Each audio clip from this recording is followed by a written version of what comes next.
Inter parliamentary ইউনিয়নের ১৩৬তম সম্মেলন উদ্বোধন করলেন প্রধানমন্ত্রী শেখ হাসিনা। এ সময় বিশ্বব্যাপী জঙ্গিবাদকে নতুন উপসর্গ হিসেবে তুলে ধরে প্রতিরোধে সব দেশকে ঐক্যবদ্ধভাবে কাজ করার আহ্বান জানান তিনি।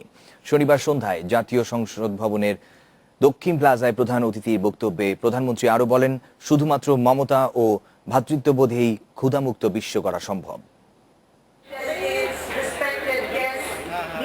শুরু হলো 5 দিনের ইন্টার পার্লামেন্টারি ইউনিয়নের ১৩৬তম সম্মেলন।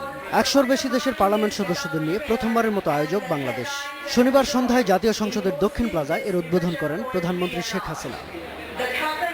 বিশ্বব্যাপী বিরাজমান বৈষম্য বিলোপে জোর দিয়ে শুরু হওয়া এই সম্মেলনে প্রধানমন্ত্রী বলেন, খাদ্য সংকট মোকাবেলায় দৃশ্যমান অগ্রগতি হলেও বিশ্বে এখনও প্রায় ৮০০ মিলিয়ন মানুষ ভুগছে অপুষ্টিতে। উন্নয়নশীল দেশগুলোর এক বিরাট সংখ্যক শিশু পুষ্টির অভাবে সঠিকভাবে বেড়ে উঠতে পারছে না, অসুখ বিসুখের চিকিৎসার সুবিধা পাচ্ছে না বা বিদ্যালয়ে যেতে পারছে না। অথচ আমরা দেখি যে প্রাচুর্যে ভরা এ বিশ্ব মানবজাতি বেঁচে থাকা সব ধরনের রসদ বিদ্যমান।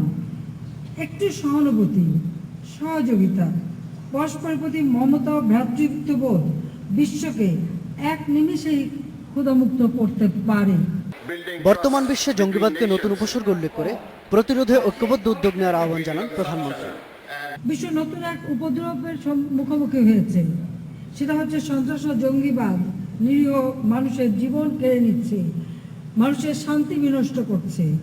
জঙ্গিবাদ আজ কোনো নির্দিষ্ট দেশের সমস্যা না, এটা একটা বৈশ্বিক সমস্যায় পরিণত হয়েছে। আমাদের সকলকে ঐক্যবদ্ধভাবে এই সমস্যার মোকাবেলা করতে হবে। সম্মেলনে বাস্তবধর্মী সুপারিশ প্রণয়ন এবং তা প্রত্যেক দেশে বাস্তবায়নে অংশগ্রহণকারী প্রতিনিধিদের আহ্বান জানান প্রধানমন্ত্রী। অবমুক্ত করেন স্মারক ডাক টিকিট, উদ্বোধন করেন আইপিওর website television. Shahadat Hossain, independent news, Dhaka.